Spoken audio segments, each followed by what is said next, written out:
how we measure poverty is really vitally important. We know this. Having accurate measures of poverty allows us to confidently understand the scale of the problem that we face, who's affected by it, how it's changing over time. And I think whether we're activists, campaigners, service providers, researchers, we all need to be confident about the data that we use to make the decisions about how we use our resources, how we use our time.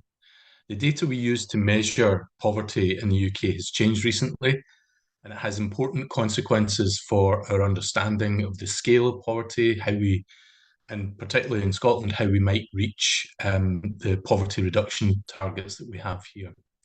So today's seminar is about helping us understand the changes that have taken place, what might be coming next, what they mean, what these changes mean, um, regardless of our role in relation to our interest in addressing poverty. So that's broadly why we're doing today's seminar. Hopefully, we'll end the seminar with a clearer understanding of what these changes are and what they mean for us in whatever role we have. A wee bit of housekeeping about today's meeting before we get started properly. So we're recording the meeting primarily for note-taking purposes, and we'll share a summary of the meeting afterwards. But just to remind you, if you're on the call, not to record the meeting separately. The write-up of the meeting will be anonymised, so it's important that we don't share that any recordings which might reveal people's identity, which we haven't got permission for. I can see some people are already doing it, but please introduce yourselves in this chat if you haven't already done so. Just a reminder to stay muted unless you want to ask a question when we get to that point. So we'll have three speakers today, and then we should have around 45 minutes for questions, and we've extended the length of this meeting because of the interest in it. So if you hold your questions till then, or pop them in the chat as well, we'll gather them as we go along. If there are questions coming up as the presentations are going, we'll come to those. So three speakers. You don't need to hear any more from me at this point. We're going to start with Carla Cebula. We were having a discussion about pronunciations. Carla, I didn't ask you how I pronounce your second name, but hopefully I've got that right.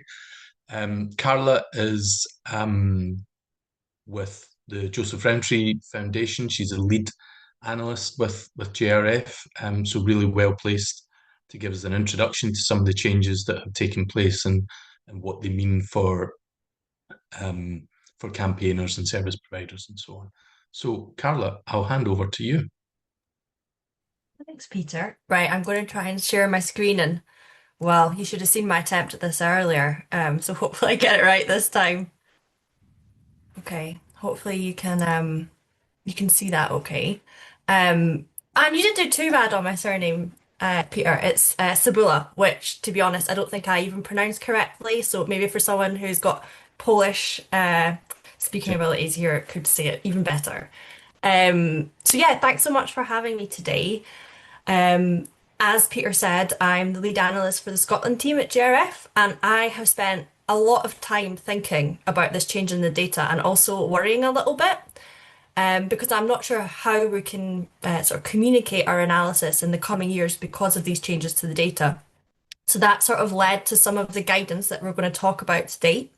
I've tried to keep this quite high level, but please feel free to get your questions in the chat and we'll go over them at the end. And I'm sure that as we go through Charis and Hannah might answer some of the questions as well. And I also hope that it's not too much repeating stuff that you already know, but yeah, hopefully we can get into it a bit deeper. Okay. So some of the stuff that we are going to talk about during this bit of the presentation was how poverty was measured, what has changed. I'm going to go over some examples to make it a little bit more like practical, and then also how this might affect how you can interpret and use statistics in your own work over the coming years. But just so that you know at the beginning, I want to caveat this is that There are loads and loads of things that statistics can't tell us about poverty, but it is helpful to use statistics to get an idea of the big picture and the common patterns we see in incomes and poverty in Scotland. But as I said, they're just a small part of the story.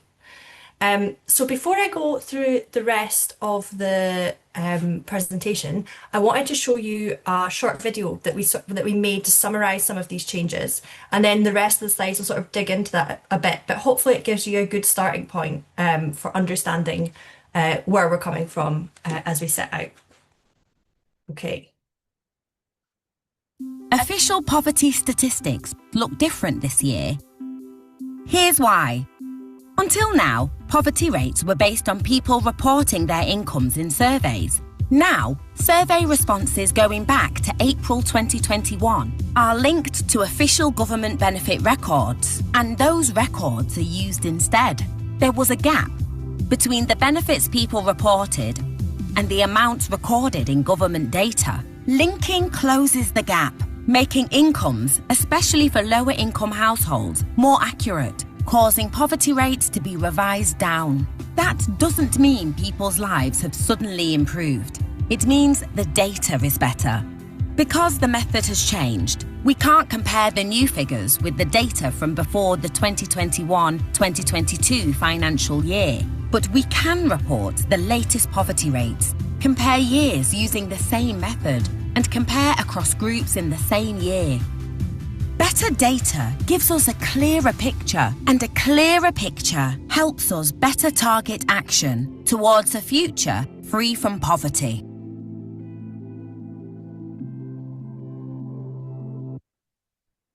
Okay, I hope that you actually heard that and it wasn't me just watching a video. Okay, so hopefully that gives you an idea of the sort of really like the broad picture about what has happened. But I thought it would be helpful to understand a bit more about how poverty was measured, so that we can better understand what that means for the changes. So the data we use to measure poverty comes from a large household survey called the Family Resources Survey, and it is collected by the Office of National Statistics on behalf of the Department of Work and Pensions in Scotland. So you might hear other people or myself talk about households below average income data, and this is actually just a sort of collection of the poverty related and the income related variables that actually come from the Family Resources Survey. So it's sort of like a little sub collection of stuff that's relevant, and they sort of make sure that it's really useful for people like me. But you might hear people interchange these two different survey names, Households Below Average Income and Family Resources Survey. So the survey asks questions about who lives in the household, the household's total income from a lot of different sources, and also some questions about how well they're managing. But before we go on, I wanted you to all do a little task in your head. Okay, so you don't have to share this, I just want you to do it in your head. So I want you to think about what your weekly income is from work, benefits, and any other sources. I want you to try and get an idea in your head what your weekly income is. And then I also want you to think about your housing costs. So like exactly how much your council tax is, exactly how much your rent or your mortgage is. Try and get all that in your head. And then now what I want you to do is think about how easy or hard it was to like get an exact amount without going to check your bank statements or your pay slip or your rent that's coming out. So people who took part in the survey were asked about different income sources, and they have to tell them how much they get from each source. And from what we've just done, I'm sure you can tell that for a variety of reasons, this wasn't always completely accurate. And it meant that sometimes we didn't get to know exactly who received what social security and how much. And another problem with this is that we all know how difficult the benefit system is to navigate. So again, it's not really that surprising that when people are asked, do you receive this benefit and how much, that you're not totally sure. So the combination of things has led to an undercounting of benefits in the data. But I do want to be really clear that even using this old method, asking people what they got and following up with that, this was still by far the very best data we had to understand incomes and poverty in Scotland. Okay, so it wasn't that it was just doing a bad job, it was actually doing a pretty good job. But what we're doing now is going to make an improvement. So this slide here is about what we do once all of that data was gathered. So how they go and work out who is in relative poverty. So the next thing they do is once they've got the total household income, they do this thing called equivalization, which means that you can compare different types of households. So we know, for example, that a household that's a couple with 3 children is going to need different resources to live a similar life to a single adult who's living alone. So they're not easy to compare unless you do this thing called equivalization. And then once we've equivalized and made these incomes comparable, they're then ordered from the lowest to the highest income. And that's this chart. I'm hoping you can see my mouse on here. So that's this chart. They've ordered them here. They then go and find the middle income, which is here on the chart. And the poverty line sits at 60% of the median income. So that's here. And this is the before housing costs chart here.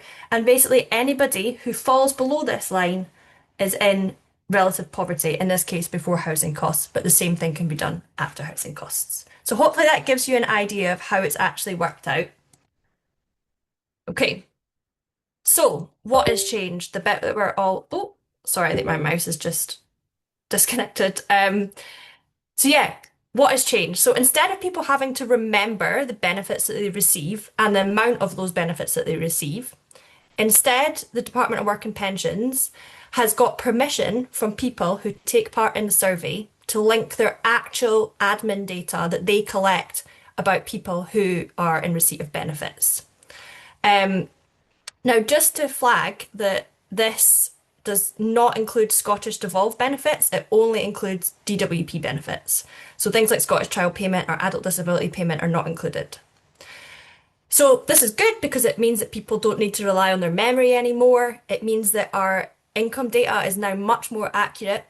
And they've also, instead of just doing it for the latest year, they've also gone back to 2021-22 and linked those years as well. So we now have more accurate data from 2021-22. So with this better data, we now have a clearer picture of incomes in the UK. And it also means we can better target action and policy decisions to the types of families that are needing it the most. So we know more about what incomes people have. But at the same time, a household that had a certain income in 2023-24 using the old method might have a different income now. So the same family could have a different income compared to the old data. And for some households, their new income, because they've undercounted the benefits in the old way, might actually be so much higher now that it actually pulls them over the poverty line. So this means that basically the incomes in the old data are not comparable to the new data for this exact reason, because the same household might have different incomes in the same, using the different methods. Okay, so I've made this slide just to do a quick summary of some of the things that you can say or do with the data and things that are best not to do with the new data. And I'm going to run through these as a sort of, I hope they'll be a useful tip when you're trying to write stuff or say things in your own work. But I'll also go through some examples to make them a bit clearer. So for example, things you can do. You can report on the latest data. So you can say stuff like over 1 in 5 children are in poverty. You can compare the latest year of data with other years from the same series. So you know how I said it went back to 2021? You can compare the latest data to 2021-24 data. You can also make comparisons between groups. So for example, you could compare the latest poverty rate for children with working age adults. You can report on meeting the interim targets. However, we want to just flag that you should be a bit cautious about this because they use single year values and they're very volatile because the samples aren't that big in Scotland. So sometimes it might look like we've met the target, but then bounce up to a much higher value in the following year. One that could be useful for lots of us is be clear and cautious when using analysis that was produced before this March. So organisations like JRF won't go back and correct analysis using the new series. So older reports will be using the old series. So if you've got a value now and want to compare back, you just have to be really cautious about that. And again, we would recommend to continue to use a 3-year average. This is what the Department of Worker Pensions and Scottish Government do. It's just because of that volatility in the single years. If you go on the Scottish Government website, for example, it'll provide 3-year averages. So that's a great place to go and have a look. Things that we'd suggest that you don't do. So don't make an exact comparison between new data and the old data. So for example, before we might have said something like 20 years ago, poverty was X. Now we can't do that and make a comparison to now because they're just measured in a different way and they're not comparable. You have to be careful when you're switching between series. So if you're doing charts, make sure it's really clear where there's a break in the series, or if you're writing, just be really clear where the analysis is coming from. Because Scotland uses 3-year averages, we only actually have 2 data points that we can talk about. And we decided to pop this up on the slides because we've been talking about in our own work at JRF is we can't really describe that as a trend. You can compare, you could say, poverty has fallen for X group since last year, but you can't really say it's a trend. So you can't say it is generally falling, for example. We would like you not to suggest that it implies improved take-up of benefits. There's absolutely no change to actual benefit data. This is just an improvement to the survey. So we were a bit worried about people making that statement. And again, this is one, I think Hannah might touch on this later, is not to report the absolute child poverty in relation to absolute poverty. So absolute poverty uses the poverty line from 2010-11, which is ages ago now. But the problem is that we now can't compare back to 2010-11 using this new data. So just be really careful when you think about that as well. Okay, so this is just a little chart that I made to show you, sort of visualize how this might look. The dashed line on this is the old data, and then the little solid line at the end is the new data. And you can see here that at the break in the series, there is a revision down for each group, for children, working age adults and pensioners. They've all been revised down. And what we'd recommend is talking about it like that. So it's a revision down. It is not a fall in poverty. And a really good way of looking at this is if we have a look at the pensioner line, which is this bottom one, you can see that it's had a really big revision down compared to the other groups. But actually, the poverty rate for pensioners has stayed pretty much exactly the same. So if you were to describe that as a fall, it'd be really misleading because what's actually changed is almost nothing. So what we'd recommend doing is if you need to explain it, say it's a revision down, but if you're making an actual comparison, you would be obviously making a comparison on the solid line. And again, hopefully you can see how we've presented this as a break in the series. And again, still useful to have the old data. It was good when it was the best that we had. Oh, sorry, on to an example now. I hope this is helpful. So this is an example of you want to write a press release and you want to talk about child poverty and how it has or hasn't changed. So you know that the new data says that over 1 in 5 children in Scotland are in poverty. So that's pretty easy. But what's more challenging is this idea of things changing. So you might be tempted to compare to when the targets were set, for example. But sadly, at the moment, we can't do that because that would be comparing between the new series and the old series. But what you could do is compare to that little bit of the line from 2021-24. And this is an example of how we've put it into a press release using the Save the Children framing guide. So we would say it's devastating that over a fifth of children in Scotland are growing up in poverty, with little change since last year. These shocking statistics should drive us to invest in a better future for children and for Scotland. It's time for politicians to get today's decisions right so the next generation can thrive. It's time for all children to have a decent start in life. So you can see how we've taken what we can use and put it into the press release. Okay. So this example, you're doing some research about families with a baby. And you know from the latest statistics that children and families with a baby have a poverty rate of 39%. And what you want to do is compare it to last year, and you happen to have Poverty in Scotland lying around, which looked at this last year. That's this one here. So it's from there. And you see it was 35%. And you might be tempted to compare it, but Poverty in Scotland was published before March 2026. So it's published using the old series. So that means that we can't make that comparison. So what you need to do instead is go and find another publication. For example, the Scottish Government published their poverty and inequality statistics, which does show the new series for that year. So you can compare to the new 2021-24 data. And another thing that I just wanted to emphasize is, remember, you can still compare between groups really easily. So for example, in this chart, you could say that children and families with a baby have the second highest poverty rate of all the priority families. So that's a sentence that you could really easily pull out as well. I hope that was interesting and not too simple, but we can definitely talk about more examples later. So I've just popped this back up, but we can send a link round later. And then finally, what's next? So there are going to be some more updates to the data that you should be aware of, and they might impact what we can say and also how we interpret the statistics. So I'm very excited for getting the more detailed data, so I can dig a little bit deeper. So there might be questions you have today that I can't answer, or Hannah and Charis can't answer, because we've not sort of seen that yet. So you'll probably see more coming out after that.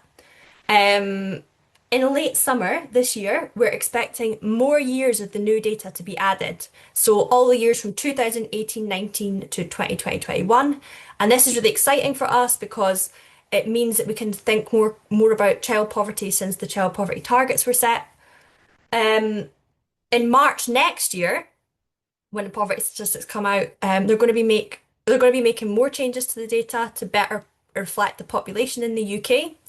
And I've also put in grey down here whether there might be, we're keeping our fingers crossed that they will at some point add the devolved Scottish benefits using this method, so it'll be more accurate as well. So at the moment, our disability benefits, for example, are using the old method compared to the new method. Okay, so when it comes to questions, I just want to highlight that there really is no silly questions. If you're asking a question, it's probably because we've touched on something that we've not managed to delve into more deeply. But I also want to say that I and the others might not know the answer yet, or at all. So if you do have a question we can't answer, we can always go away and try and find an answer as well. Okay, that's everything from me. Well, thank you very much. That was really fascinating. Certainly, I've learned a lot. I thought I understood the changes, but I understand them a lot more now. And I certainly do have some silly questions for you, but I'll keep them for just now.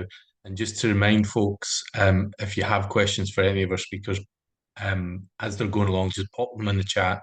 We can collect them and make sure that we cover them in the discussion session that we have at the end of the speakers. Now, I'm going to keep moving along then. So turning now to Hannah Randolph from the Fraser of Allander Institute. Hannah is a fellow and an economist and policy analyst at the Fraser of Allander. She looks at Scottish and UK social security systems, at labour market, household income and wealth, with a focus on how these are affecting public policy, or the effects of public policy. Hannah's going to share how Fraser of Allander is responding to these changes in relation to the poverty statistics, and what other changes we might see in the near future that Carla just touched upon there at the end. So, Hannah, thanks for joining us today, and over to you. Thank you.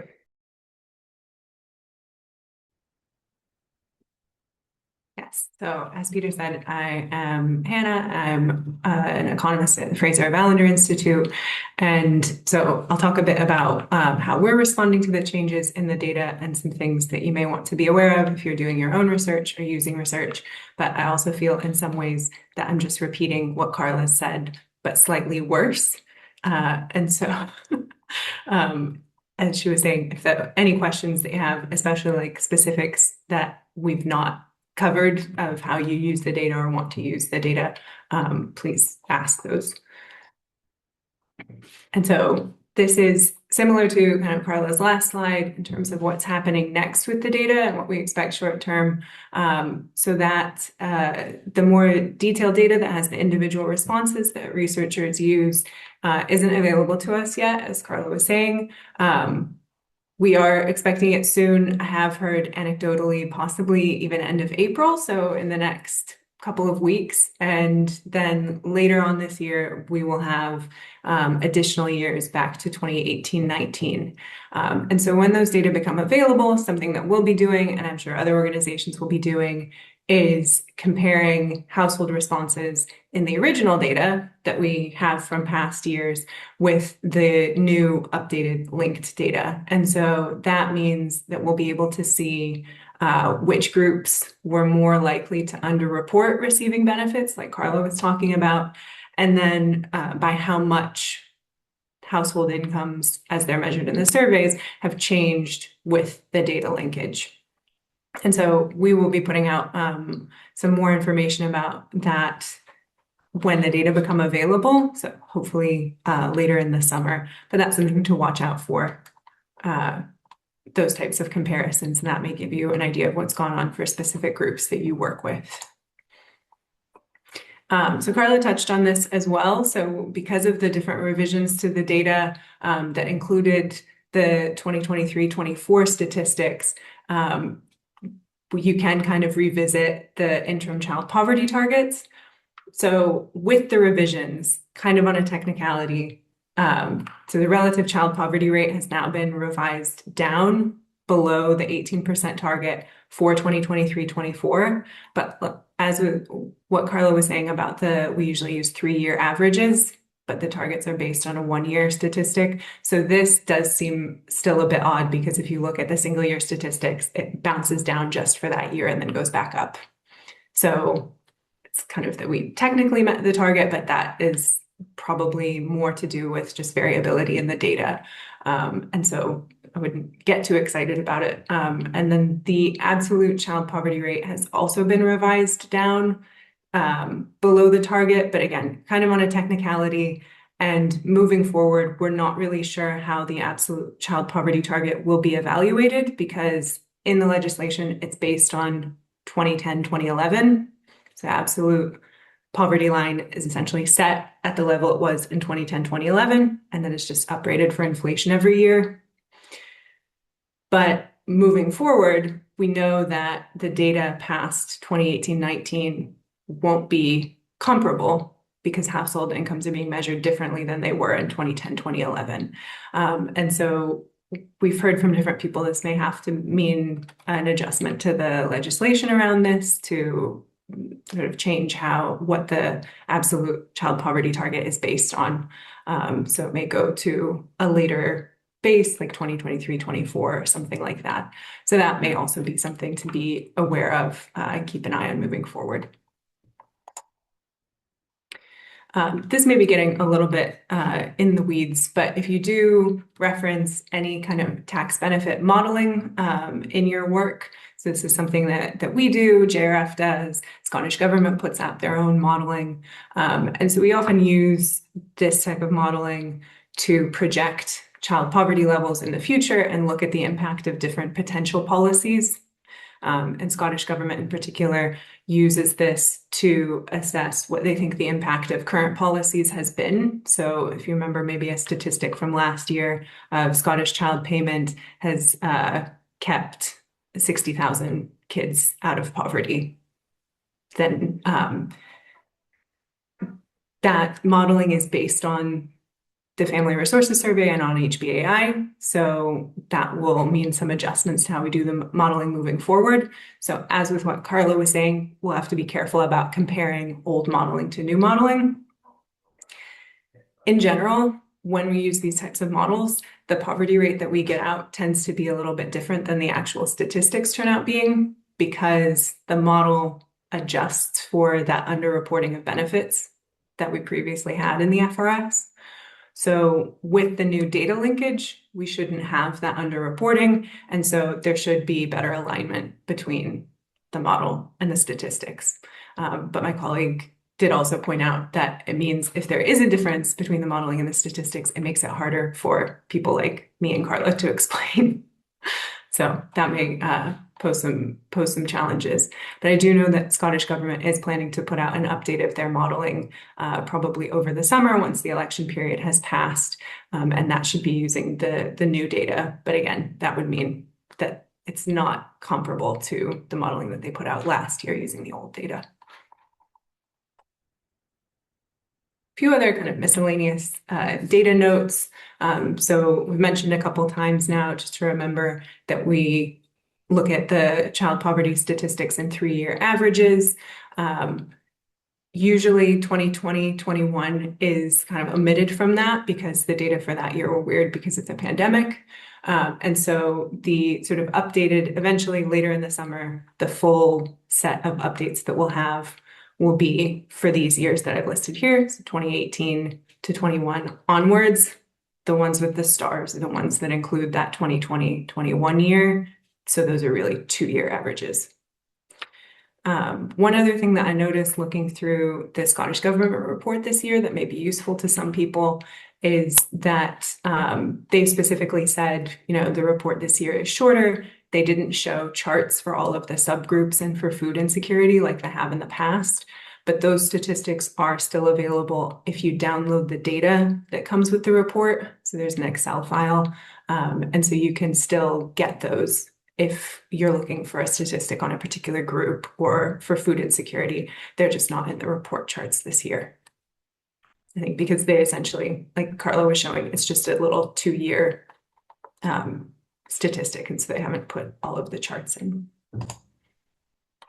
So what happens next, kind of long term? So unfortunately, this run up to the final child poverty targets is coinciding with them making a lot of big changes in the survey data, and so it makes it very difficult, and we expect some additional changes over the next few years. It's good from a survey improvement and a data improvement perspective, but it does make things very challenging to see, for example, trends over time. So one that Carla mentioned is that the way that the respondents in the survey are kind of grossed up to represent the population is being changed a little bit, adjusted so that it better matches census data. Hopefully we will have linkage to the devolved benefits coming in. I saw a question about that in the chat about why we don't have that right now.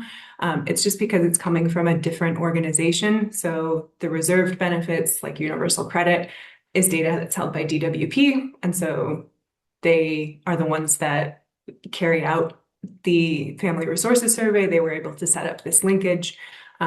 Information about devolved benefits is coming from Social Security Scotland.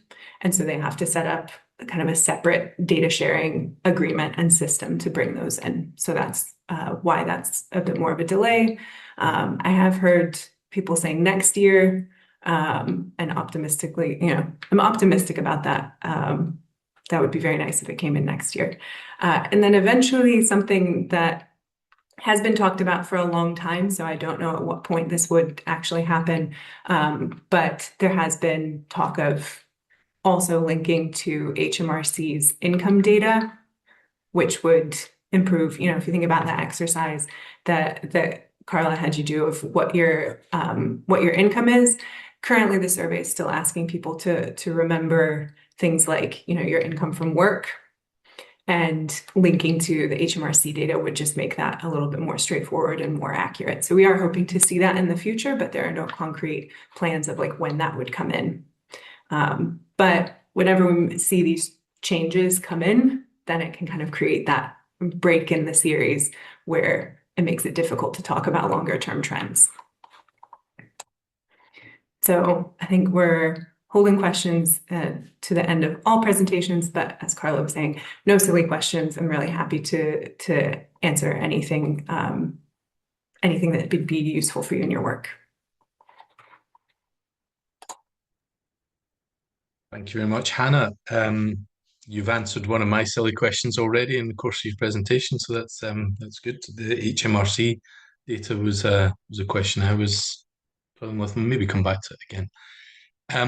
Okay, so we've heard from our two analysts. Now really pleased that we have Charis from One Parent Family Scotland, who is the head of policy, strategy and communications at OPFS.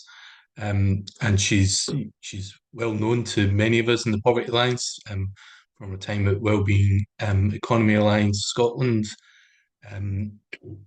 working to tackle poverty in a number of organisations over the years. Charis is going to talk now about how OPFS are using the new stats and the new approach to the stats in your campaign work. So, Charis, over to you. Thanks, Peter. So it's a pleasure to join you all today. So as Peter said, I'm Charis. I'm the Head of Policy, Comms and Strategy for One Parent Family Scotland. And I want to start off by just issuing a really big caveat, and that is that I am not a data or stats expert in any way. So I'll be leaving the difficult questions later for Carla and Hannah to answer, and maybe adding in some of my own questions at that point too. But I am a campaigner. And I do love a good stat. And what I've been asked to talk about today is how the new way of reporting poverty stats will impact our campaigning work at One Parent Family Scotland. So Carla and Hannah have shared with us the background for the new way that poverty stats are reported and the limitations that exist in them. And we know that in the long term, the new way of reporting poverty stats will give us more accurate data, and that is a good thing. But right now, the data is limited and it doesn't include things like the Scottish Child Payment, as we've already heard as well. So what does this mean for how we use it in our campaigning work? Well, stats are really important. They have the power to demonstrate the scale of poverty in Scotland and across the UK. They bring credibility and weight to our messaging and campaigning activities. A good stat can act as a strong hook to secure media coverage and raise the profile of our campaign. So it's vital that we use the new poverty statistics properly so that our work holds integrity and we avoid any inaccuracies in how we talk about poverty. But at the same time, for those of us who are not data experts, there could be a temptation right now to shy away from using stats in our campaigning work so that we don't get it wrong, or to feel like our campaigns will have limited impact as we don't have the same level of data as we've had previously. And I don't think either of these is necessarily right. Carla's already shared some really helpful do's and don'ts for how we use the new data. Research conducted by Save the Children demonstrates that when we use too much data, it actually makes people less likely to support policies that tackle poverty. Messaging that is filled with complicated stats is difficult to follow and will put people off. When we use poverty data, it should be used in a way that brings life and backs up the story that we're telling. Picking one strong stat and weaving it into our story helps to engage audiences and brings weight and scale to what we're saying. The new Story of Child Poverty in Scotland guide has some excellent examples of how you can do this. And if you've not read it, then I recommend it highly. We've already had a powerful example from the guide of how to use the stats in a quote. And it doesn't take a data expert to know or say that it's devastating that over a fifth of children in Scotland are growing up in poverty. What matters most is picking the right stat and how we use it in our storytelling. Storytelling has the power to take people on a journey with us, connecting with people where they're at and creating a shared vision of the Scotland we want our children to grow up in. For us at One Parent Family Scotland, right now there are two key stats that we'll be using in our campaigning work. So firstly, as already mentioned, the devastating fact that we still have over 1 in 5 children in Scotland growing up in poverty. And then as Scotland's national charity for single parent families, the other key stat for us is that 30% of children in single parent families are growing up in poverty. As sole earners and carers, single parents are at higher risk of poverty. And we need to ensure that single parent families, alongside all priority families, are supported to thrive, because all of us benefit when we get it right for single parent families. I know the data shows that we reached our interim child poverty targets, but as has already been said, we have to be really cautious of this for a number of reasons. We need to keep our work and messaging centred on the here and now. The reality that in a wealthy nation like ours, it's unacceptable that families are having to go without the essentials. It's heartbreaking that any child should have to go hungry. Poverty is a political choice.